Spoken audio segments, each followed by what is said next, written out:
Hello everyone, কেমন আছো সবাই? আশা করি সবাই ভালো আছো। আমিও খুব ভালো আছি।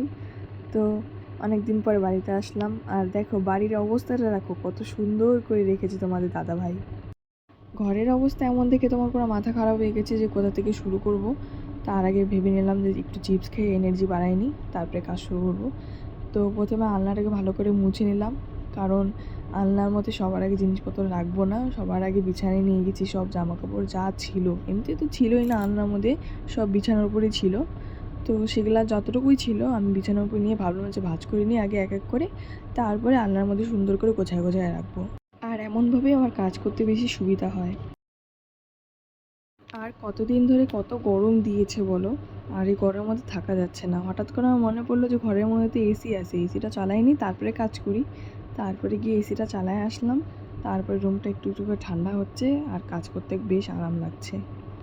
তাড়াহুড়ো করে কাজও করছি, আবার মাথার মধ্যে এটাও গুড়গুড় করছে যে পুচকি যেন না উঠে যায়। পুচকি যদি ওঠে তাহলে আমার গোছানো জামা কাপড় সেই আবার আমার ভাঁজ করতে হবে।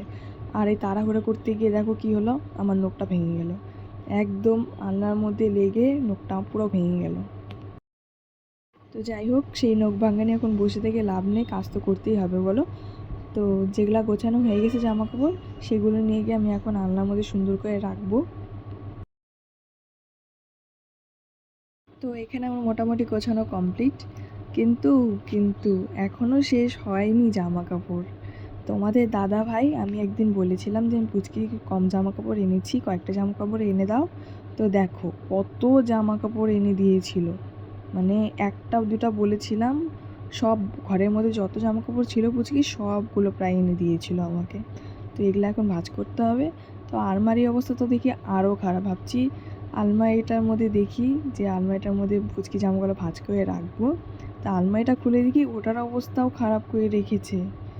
আমি তো যেদিন গেছিলাম সেদিনও মোটামুটি আমি অল্প খারাপ করে রেখেছিলাম, কিন্তু তোমাদের দাদাভাই বেশি করেছে, সত্যি ও বেশি করে রেখেছে। এখন এগুলো দেখে মনে হচ্ছে যে আজকে আমার মনে হয় পুরো দিনটাই কাপড় ভাঁজ করতেই চলে যাবে।